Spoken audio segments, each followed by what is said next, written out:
Let me start by saying this will be a long story.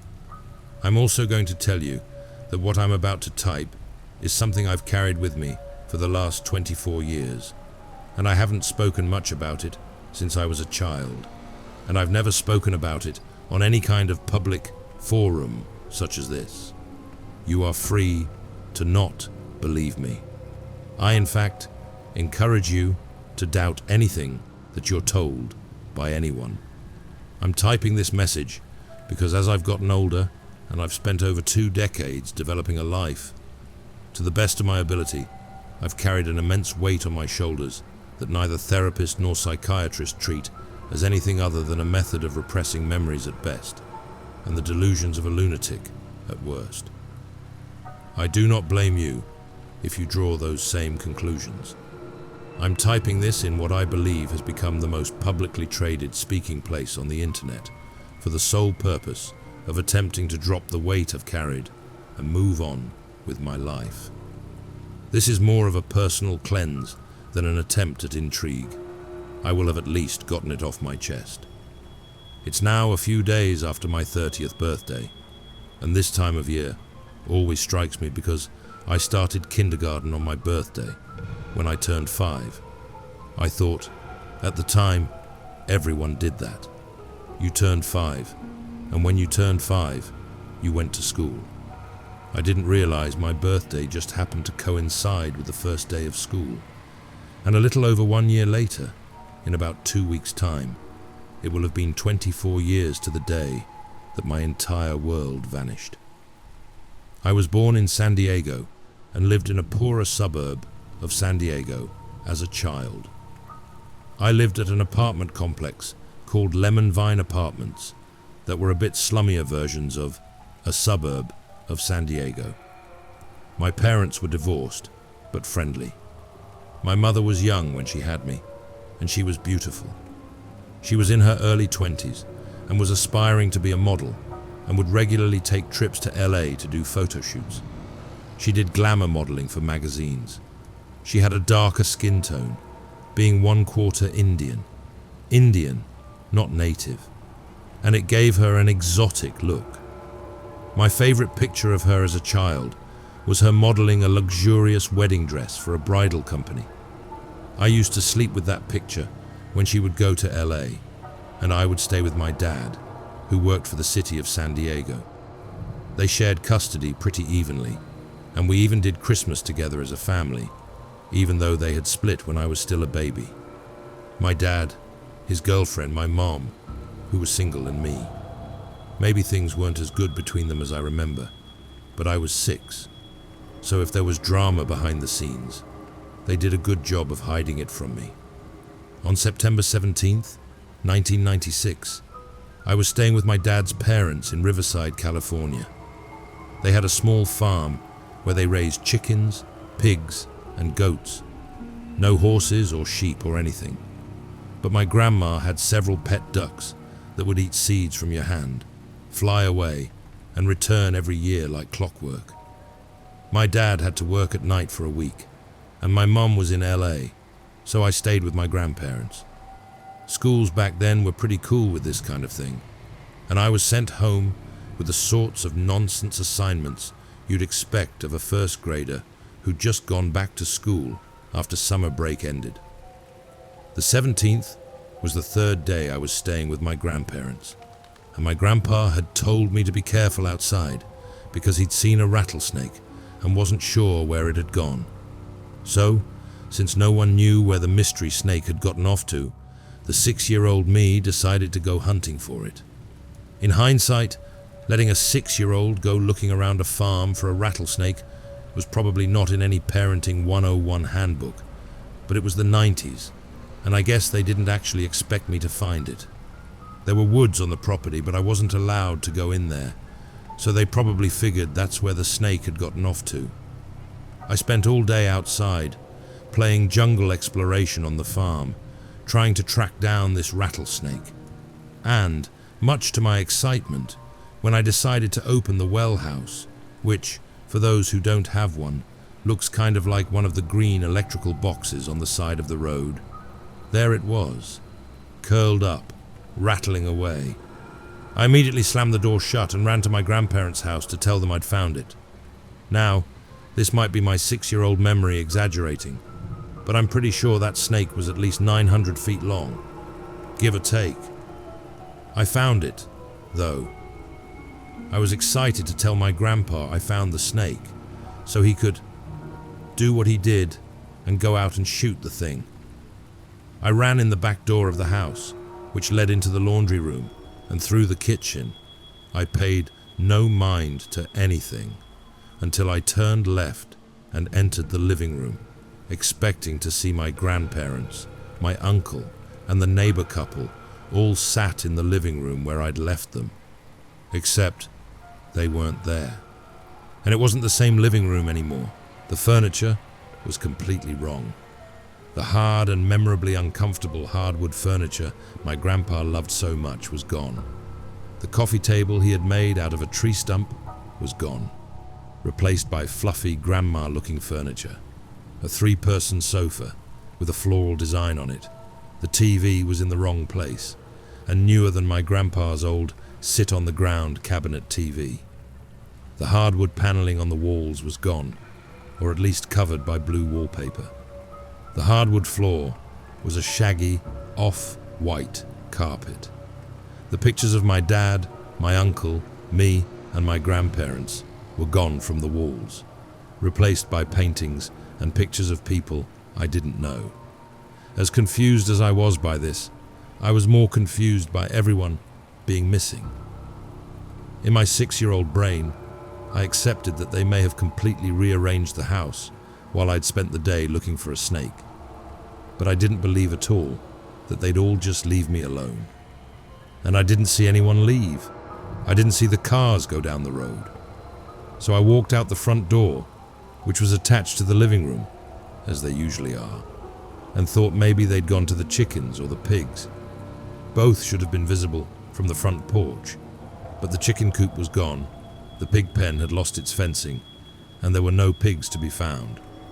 At this point, I was beyond confused, and I was getting very scared.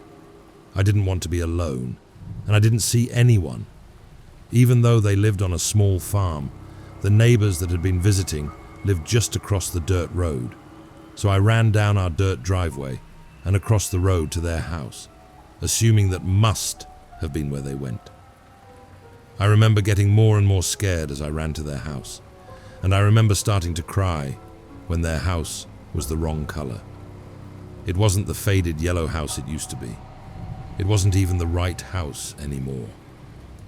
Nevertheless, I banged on the door.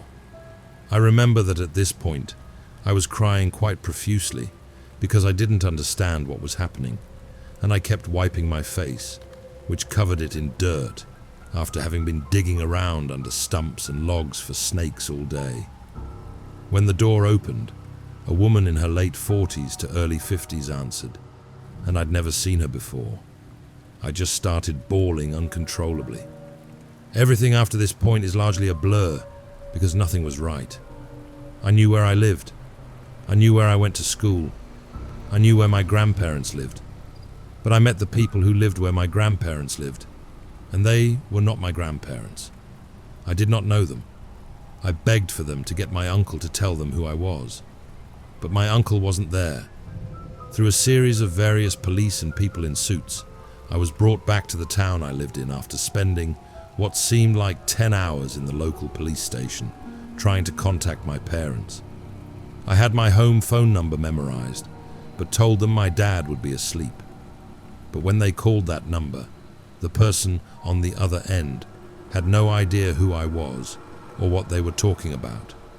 I was asked to give the police officers my address, and I sat in the local police station while the police in my hometown went to my address.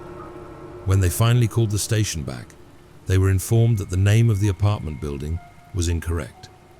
Lemon Vine Apartments didn't exist, and the address I gave them was to an apartment complex called Merritt Manor, and the apartment number I gave them was unoccupied. I believe at this point they were operating under the assumption that I had given them the wrong name of the apartments and the wrong apartment number, but I did in fact live there. When I was finally brought to my hometown, after changing hands a couple times between police, I was asked to give the police officers my address again, and was driven to where I lived. That was it. That was my apartment complex. But just like everything else, it looked wrong. It was painted a different color, and the sign that used to have a large image of a lemon reading lemon vine now read Merritt Manor. I took the police to exactly where I lived, and just as they'd said, no one lived there. From this point forward, the police attempted to contact neighbors, all of whom knew me, but none of them were who they were supposed to be. Every person who came out of the apartment buildings around me was the wrong person, and they didn't know me. From this point, they attempted to contact my father, which should have been easy, as he worked for the city. But no employee by his name apparently worked for the city in any capacity. As day turned to night, and I spent endless hours sitting in the police station as they attempted to find any person in the world who knew me, I couldn't do anything but cry and cry and cry endlessly. A woman in a suit, who I think was either a detective or just someone who happened to work in the station, sat with me for several hours and tried to keep me calm. She gave me a stuffed dog, a Dalmatian puppy that looked a bit like one of the dogs from 101 Dalmatians, and told me his name was Sparky. She said I could keep Sparky, and that when they found my parents, Sparky would go home with me and make sure I didn't get lost again.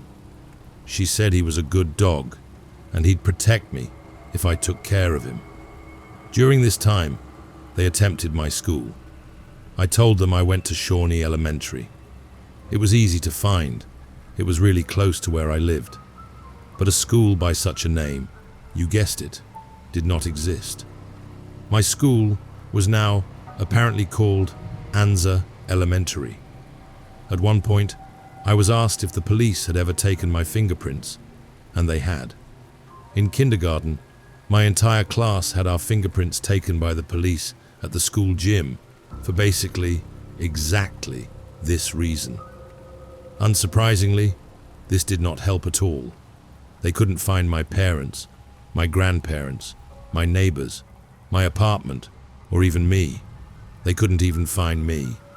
I was too young to remember what my social security number was, but I severely doubt it mattered. They asked my birthday and any relevant information that could help them figure out who I was and where I belonged, but nothing I told them turned up any information about me.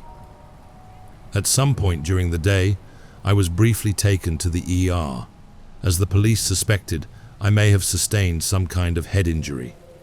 After being looked over by a doctor, they found nothing wrong with me, and I was sent back to the police station. I ended up staying with someone that night. I'm not entirely sure who it was. Someone from child services, I imagine. I couldn't stop crying long enough to really focus on what was happening after this point. I'd cried myself to sleep several times in the police station, and cried myself to sleep again at the house I stayed at that night, despite the woman who I was staying with, not the same woman who gave me Sparky, doing everything in her power to calm me. I clung to Sparky so hard, I'm surprised I never popped his head off. I didn't have a picture of my mom. I didn't know what was going on, and no one could find out where I belonged. This didn't make sense to me. I was only 6, and just barely.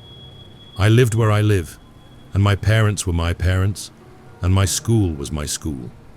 They didn't just all disappear one day. In between fits of crying and waking up, I begged to go home. I begged for the lady I was staying with to try and call my dad again. I just kept begging to go home. Over the next few days, I was interrogated and questioned by different people at different times and at different places at all hours of the day. Police, investigators, people from departments I still don't know, child psychologists, everyone under the sun was asking me questions. I was back and forth between the police station and the house I was staying at, until eventually someone told me that they thought they'd located my parents and they were coming to get me. Finally, I was going home. Finally, this was over. Finally, I could get away from all of these strange people asking me the same questions over and over again. When the couple showed up at the police station, my heart fell out of my feet as they were not my parents, but they'd had a son that had gone missing, and I fit his description pretty closely. The woman started crying when she saw me because she immediately knew I wasn't her missing son, but I was out of tears to cry at this point.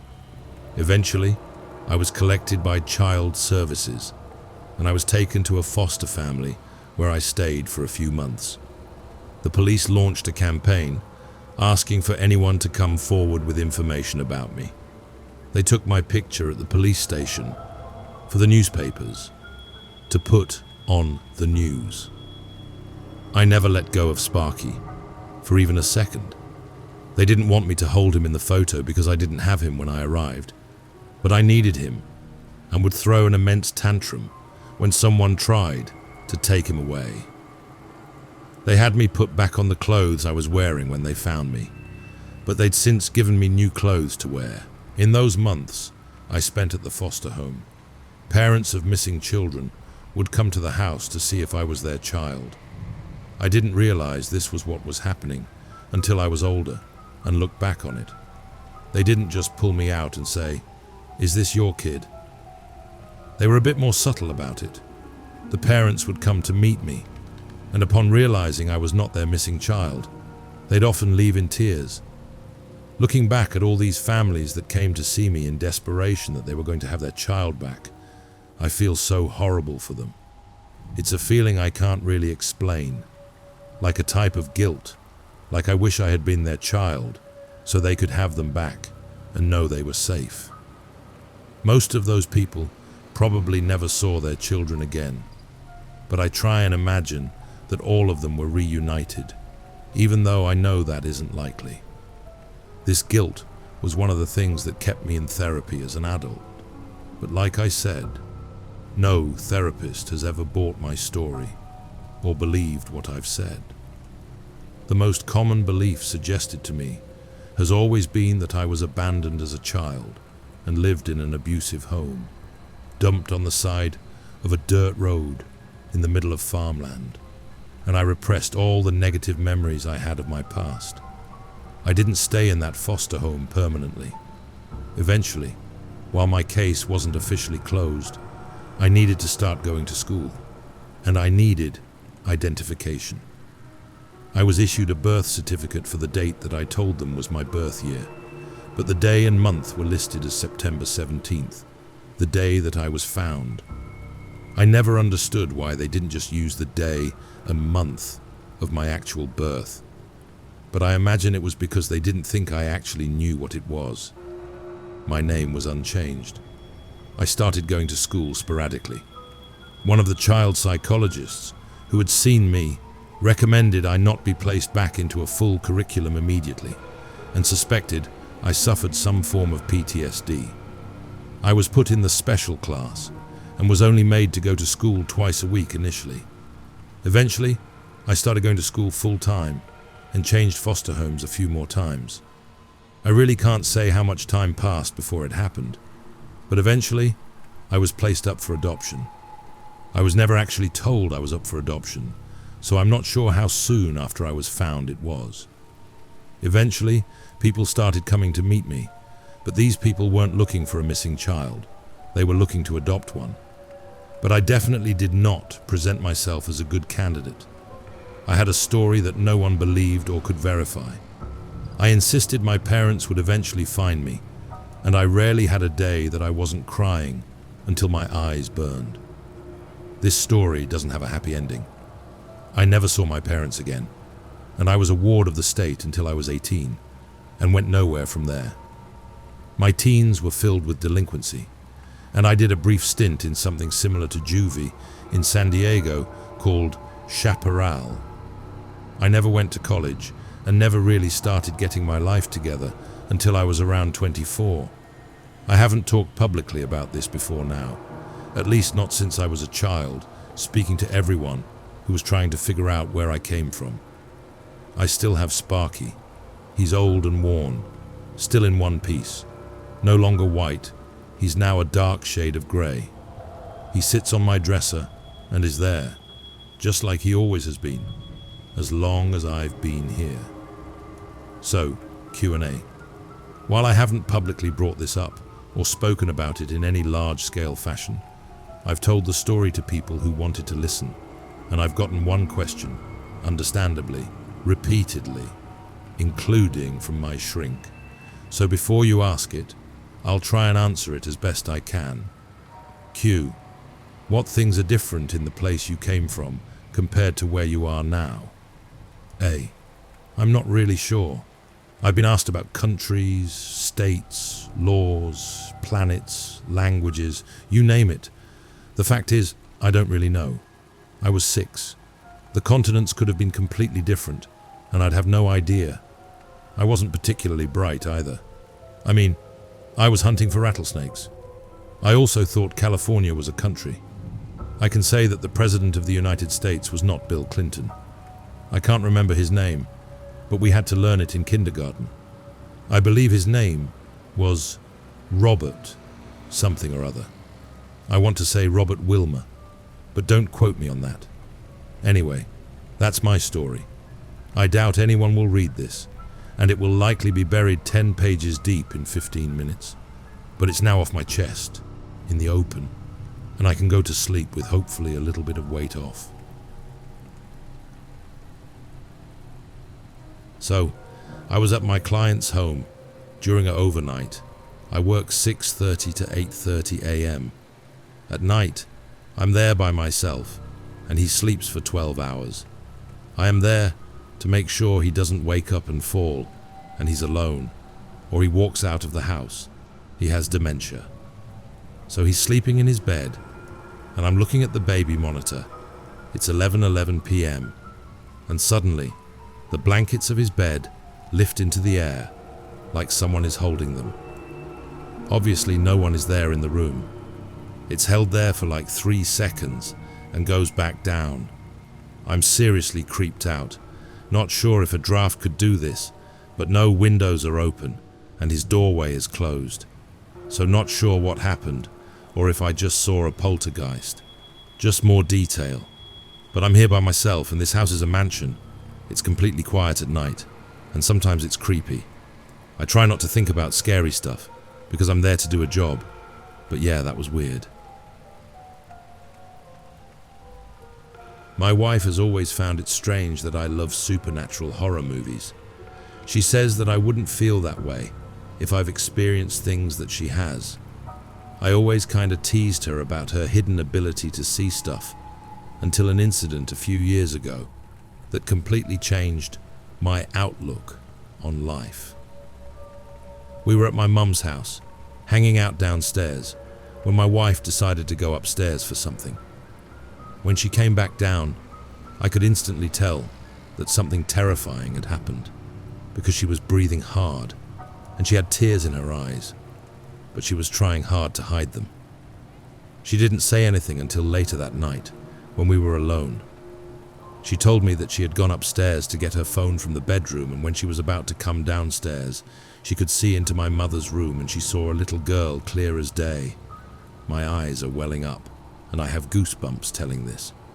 She said it was a little girl that looked to be about 7 or 8, but she said what really struck her was the fact that the little girl looked surprised and confused that she could see her. She stopped at the stairs, and they stared at each other for a good 15 seconds. She didn't bring it up to my mum or my sister, who was 12 and downstairs with me, because she didn't want to scare them, knowing that they had to live here. The next day, I convinced her to tell my mum what happened, against her better judgment. I know my wife, and she's not the type to make things up, so I wanted her to get it out for better or worse. So anyway, she starts telling my mum what happened, and as she was describing the little girl she saw, my mum completely froze for a few seconds, and then started crying hysterically. After a while, she said, "That's my sister. Name." My mum was 10 when her 8-year-old sister drowned. There are no pictures of her, and this was my wife's first time learning about the tragedy. Needless to say, this shook us all up for a while, and I no longer mess around or joke about anyone who says they have experienced or seen things. Edit to add info on the tragedy. To offer some more details on the tragedy, she had gone to the beach with the neighbors who fished and some other people from the neighborhood. I know it sounds weird, but we're talking about the 70s, so it wasn't out of the norm then. Anyway, the story goes that she got into a fight with an older neighbor boy who was 12 at the time about a crab. When it was time to leave a couple hours later and they couldn't find her, they started questioning him, and he pointed to where he last saw her. Her body was found in that exact spot. My mom is convinced to this day that that little boy murdered her sister. She was the same age as him and says he was always very evil.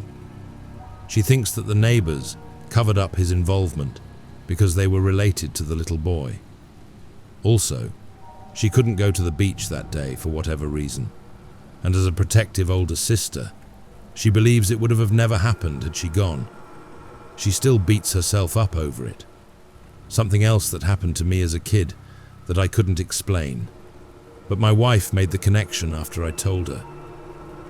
When I was little, up till around 8 or 9, I used to regularly awake to someone strangling me. My eyes were wide open, but I couldn't breathe or move a muscle or scream, no matter how hard I tried. It usually lasted around 20 seconds. The strange thing was that it only happened when I was alone, never ever when someone else was in the room. My wife pointed out that it was probably her trying to tell me what happened. She thinks the 12-year-old boy strangled her and held her under the water.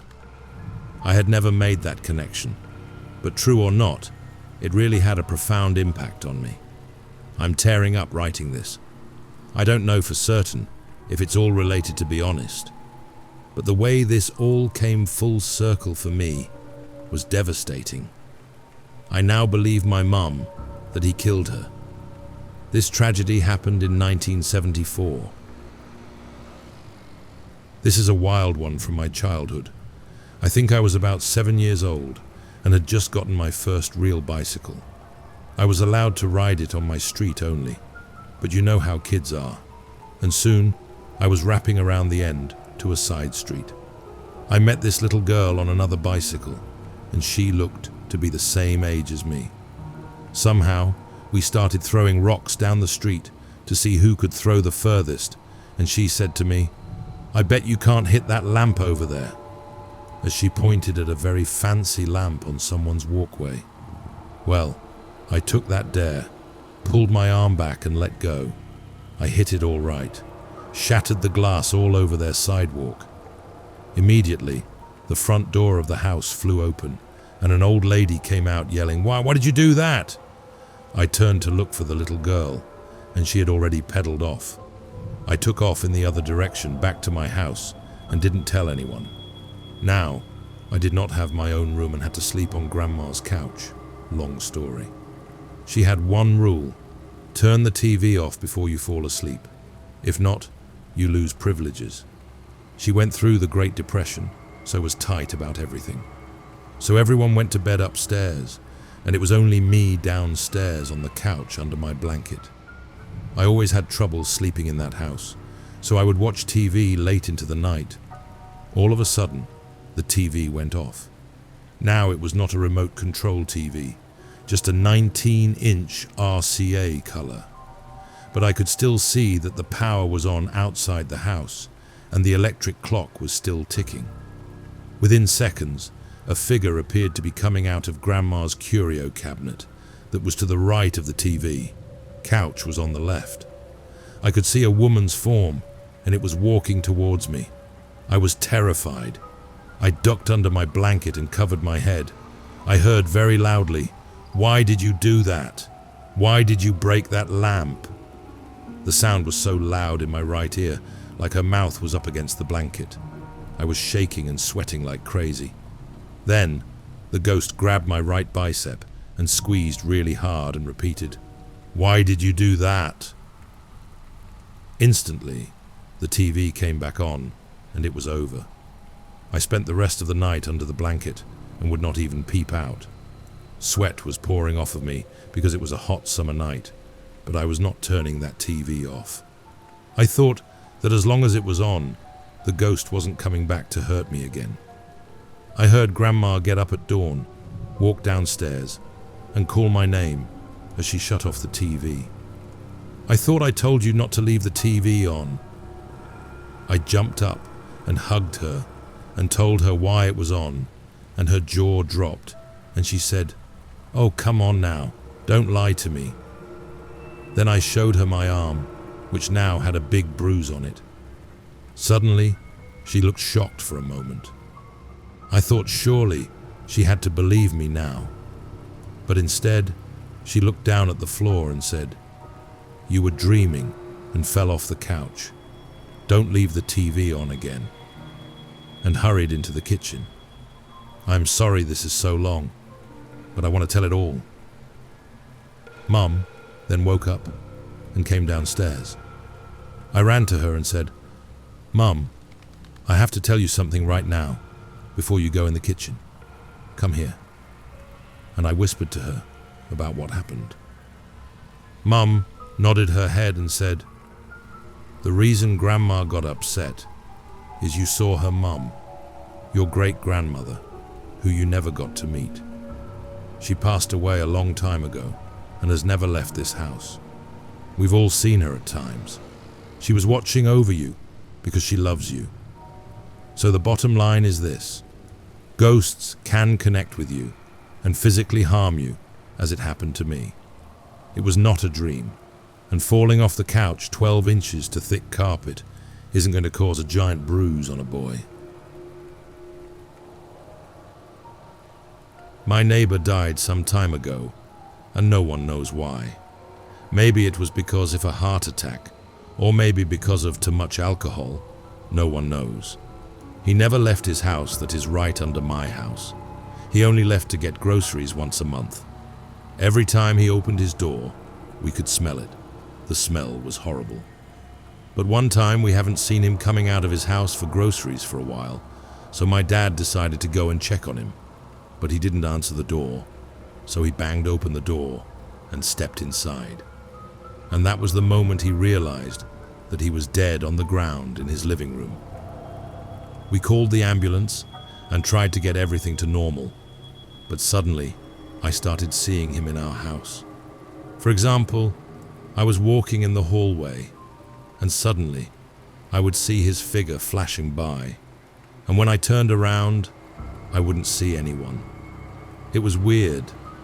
Now I'm already used to it, but I still think I'm paranoid sometimes, because it's so weird and unbelievable. I'll never forget this for as long as I live. When my son was an infant, I sometimes slept in the room across from him to hear him better at night. My husband is in the military and would occasionally serve overnight duty too. On this particular night, I was home alone with the baby. I was having a terrible nightmare, the kind that you wake to find your heart racing from. Only when I woke up, I wasn't alone in the room. Something was standing by the right side of my bed. It was like a giant shadow with an elongated head and menacing eyes. It seemed angry and confused that I had woken up and was looking right at it. It squinted its eyes at me and began to lean in. At that moment, with my heart ringing in my ears, I could only whisper. I said one word: no. It paused, and that encouraged me to say something else. I wouldn't particularly call myself a very religious person, but for some reason, these are the words that came to me. Leave now in the name of Jesus Christ. Shockingly, this shadow entity reared its head back away from me and proceeded to glide all the way around the foot of my bed and out the bedroom door.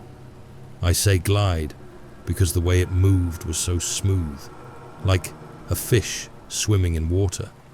no disjointedness at all. After that, I clasped my hands together and prayed a bunch of Our Fathers.